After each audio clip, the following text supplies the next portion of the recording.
Hello friends, അമ്മാനി പൊന്നു വ്ളോഗ്സിലേക്ക് എല്ലാവർക്കും സ്വാഗതം. അപ്പോൾ ഇന്ന് എൻ്റെ ഡ്യൂട്ടി വീട്ടിലാണ് കേട്ടോ. അപ്പോൾ നിങ്ങൾ വിചാരിക്കും എന്താണ് വീട്ടിലെ ഡ്യൂട്ടി എന്നുള്ളത്. ഒന്നുമല്ല, ഇന്ന് ഹോട്ടലിലേക്കുള്ള ചോറ് ഞാനാണ് കേട്ടോ വെക്കുന്നത്. അപ്പോൾ നമ്മളെ ഹോട്ടലിൽ ചോറ് വെക്കാനുള്ളൊരു സ്പേസ് കുറവാണ്. അവിടുത്തെ അടുക്കളയിൽ അടുപ്പിൻ്റെ വട്ടം നല്ല കുറവാണ് കേട്ടോ. അപ്പോൾ നമ്മൾ ചോറിനുള്ള സാമ്പാറും അതുപോലെ തന്നെ ചോറിക്കുള്ള മറ്റ് കറികൾ വിഭവങ്ങളുണ്ടല്ലോ, അതൊക്കെ നമ്മൾ അവിടെ ഉണ്ടാക്കും. എന്നിട്ട് ചോറ് നമ്മൾ ഇവിടുന്ന് വെക്കുകയാണ് കേട്ടോ ചെയ്യുക. നമ്മൾ ഹോട്ടലിൽ തുടങ്ങി അന്നേ മുതലേ നമ്മൾ വീട്ടിൽ നിന്ന് ചോറ് മാത്രം വെച്ചിട്ട് കൊണ്ടുപോവുകയാണ് ചെയ്യുന്നത്. കാരണം ഹോട്ടലിൻ്റെ പുറത്ത് അടുപ്പ് കൂട്ടാന്ന് പറഞ്ഞാൽ അതും അവിടെ ബുദ്ധിമുട്ടാണ്. അപ്പോൾ ചില ദിവസങ്ങളിൽ ഞാനാവും ചോറ് വെക്കുന്നത് കേട്ടോ. മിക്ക ദിവസങ്ങളിലും ഏട്ടനാവും ചോറ് വെച്ച് കൊണ്ടുപോകണം. കാരണം അവിടെ ഞാനും ചേച്ചിയും അടുക്കളയിലുള്ളതുകൊണ്ട് രാവിലെ കുറച്ച് പണികൾക്കൊക്കെ ഏട്ടൻ കൂടി തന്നിട്ട് പിന്നെ ഏട്ടൻ വന്ന് ചോറ് വെച്ച് കൊണ്ടുപോവാണ് കേട്ടോ ചെയ്യുക. അപ്പോൾ ഇന്നത്തെ ഡ്യൂട്ടി ഞാനങ്ങോട്ട് ഏറ്റെടുത്ത് കേട്ടോ. ഇന്ന് രാവിലെ ഞാൻ ചോറ് വെക്കാമെന്ന് പറഞ്ഞാൽ എനിക്ക് ചെറുതായിട്ടൊരു വയ്യായിക ഉണ്ട്. അപ്പോൾ ഹോട്ടലിൽ പോയി കഴിഞ്ഞാൽ സപ്ലൈയും ഫുഡ് ഉണ്ടാക്കലും എല്ലാം കൂടെ പറ്റില്ല എന്ന് വിചാരിച്ചിട്ട് ഇന്ന് ചോറ് വെക്കാമെന്ന് പറഞ്ഞു. ഇവിടെ ബുദ്ധിമുട്ടൊന്നുമില്ല, കാരണം നമ്മൾ തീ ഒന്ന് കത്തി പിടിക്കാൻ കുറച്ച് ഗതിയിട്ട് കേട്ടോ. എന്താ വെച്ചാൽ വിറക് കുറച്ച് പച്ചയും അതുപോലെ കുറച്ച് നഞ്ഞിട്ടും ഉണ്ടായിരുന്നു. അപ്പോൾ ഞാൻ ചകിരിയും ചിരട്ടയൊക്കെ വെച്ചിട്ട് അങ്ങോട്ട് അഡ്ജസ്റ്റ് ചെയ്തു. പിന്നെ ഏതായാലും വെള്ളമൊക്കെ നിറച്ച് ഇനി ഏകദേശം ചൂടായി കഴിഞ്ഞിട്ട് അരി ഇടാന്ന് വെച്ചിട്ട് അങ്ങനെ അരി ഇട്ട്. അപ്പോൾ അതിൻ്റെ ഇടയിൽ കൂടെ ഋതുവിനെയൊക്കെ പല്ലൊക്കെ തേപ്പിച്ച് ഋതുട്ടം പിന്നെ ഒറ്റയ്ക്ക് ചെയ്തോളും. ഋതിക്ക് പല്ലൊക്കെ തേപ്പിച്ച് കൊടുത്ത് പിന്നെ ഓൽക്ക് ഞാനായാലും ഏട്ടനായാലും ഇവിടെ പണിയെടുത്തുകൊണ്ടിരിക്കുകയാണെങ്കിൽ ഇവിടെ ചേറിട്ടിരിക്കാനാണ് കേട്ടോ ഇഷ്ടം. അപ്പോൾ ഓലിവിടെ വന്നിട്ട് ചായ കുടിച്ചിരിക്കുക എന്നൊക്കെ പറഞ്ഞിട്ട് അങ്ങനെ ഇങ്ങോട്ട് വരികയാണ്. പിന്നെ അതിൻ്റെ ഇടയിൽ ഇതാ ചോറൊക്കെ നന്നായിട്ട് തിളച്ചിട്ടുണ്ട്.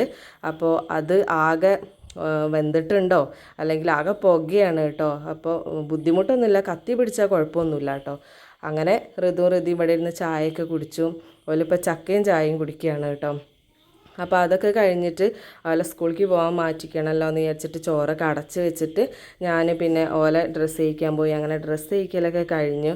അപ്പോഴത്തേനും ഏകദേശം ചോറൊക്കെ വെന്ത് തുടങ്ങിയിട്ടുണ്ട് കേട്ടോ. നന്നായിട്ട് കത്തിയതുകൊണ്ട് കുഴപ്പമില്ല. പിന്നെ ഞാൻ ചോറ് ഊറ്റട്ടെ എന്ന് വിചാരിച്ചിട്ട് അതിന് നിൽക്കുകയാണ്. നമ്മൾ ഒരു ഓട്ടമുള്ള വലിയ ചെമ്പാണ് കേട്ടുള്ളത്.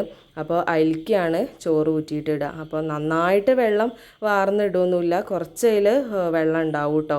അപ്പോൾ പിന്നെ അത് താഴെ ഞാൻ ചാക്കോ ഷീറ്റോ എന്തെങ്കിലുമൊക്കെ വെക്കും. അപ്പോൾ ഇത്രയും പേർക്കുള്ള ചോറ് ഞാൻ ഉണ്ടാക്കിട്ടോ. ആ ഒരു സന്തോഷം നമ്മളെ മൈൻഡിലുണ്ട് കേട്ടോ. പിന്നെ എന്തായാലും ഋതുട്ടം വന്നിട്ട് പറഞ്ഞാൽ അമ്മ ഞാനും കൂടി തരാമെന്ന് പറഞ്ഞിട്ട് അവൻ ചെറിയ കൊട്ടക്കൈയിലെടുത്തിട്ട് അതിലേക്ക് അങ്ങനെ ഊറ്റിയിടുകയാണ് കേട്ടോ. പിന്നെ ഓലൊരു സന്തോഷമല്ലേ. അപ്പോൾ ഞാൻ പിന്നെ ഒന്നും പറയാൻ നിന്നില്ല. പിന്നെ സ്കൂളിലേക്ക് ഡ്രസ്സൊക്കെ മാറ്റിയതല്ലേ വെച്ചിട്ട് ഞാൻ പറഞ്ഞു ഇനി മാറി നിൽക്ക്, ഇനി അമ്മ ചെയ്തോളാം പറഞ്ഞു. അപ്പോൾ ഋതു ചെയ്യണത് കണ്ടിട്ട് ഋതിക്കുട്ടിക്ക് ഭയങ്കര ഇഷ്ടം. ഞാനും ചെയ്യാം അമ്മ എന്ന് പറഞ്ഞിട്ട് ഓളും വരികയാണ് കേട്ടോ. അപ്പോൾ ഇനി പുകയൊക്കെ അല്ലേ എന്ന് വിചാരിച്ചിട്ട് ഞാനും ഓളങ്ങോട്ട് മാറ്റി നിർത്തി. അങ്ങനെ ഏകദേശം ചോറൊക്കെ ഊറ്റി കഴിഞ്ഞ് ഇനി നമുക്ക് ഈ ചെമ്പിൻ്റെ അടിയിൽ കുറേ വറ്റിങ്ങനെ ഊറിക്കിടക്കുമല്ലോ അല്ലേ.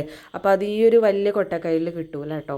അപ്പോൾ നമ്മൾ എന്ത് ചെയ്യണം, ചെമ്പ് ജസ്റ്റ് ഒന്ന് മറച്ചു കൊടുക്കണം. അപ്പോൾ ഏട്ടൻ ചെയ്യണ പോലെയൊക്കെ ഞാൻ ചെയ്തു. പണി പാളിയിട്ടൊന്നുമില്ല. ഇടയ്ക്ക് കഞ്ഞിവെള്ളമൊക്കെ സൈഡിലേക്ക് ചിന്താറുണ്ട് കേട്ടോ. എന്തായാലും കുഴപ്പമൊന്നും ഉണ്ടായിട്ടില്ല. അപ്പോൾ ഓൽക്ക് സ്കൂൾ വണ്ടി വരാനുള്ള ടൈമും ആയിട്ടുണ്ട്. അപ്പോൾ എന്തായാലും ചോറൊക്കെ ഏകദേശം ഊറ്റി സെറ്റായിട്ടുണ്ട് കേട്ടോ. നമ്മളെ ചെമ്പിൽ ഒക്കെ ഊറ്റി ഇനി അത് അടച്ച് വെച്ചിട്ട് നമുക്ക് ഓലയും കൊണ്ട് സ്കൂളിലേക്ക് പോവാം. അപ്പോൾ വണ്ടി താഴെ വന്ന് നിൽക്കും. അപ്പോൾ അവിടേക്കൊന്ന് ആക്കി കൊടുത്താൽ മതി കേട്ടോ. അങ്ങനെ അവർ സ്കൂളിലേക്ക് പോവുകയാണ്.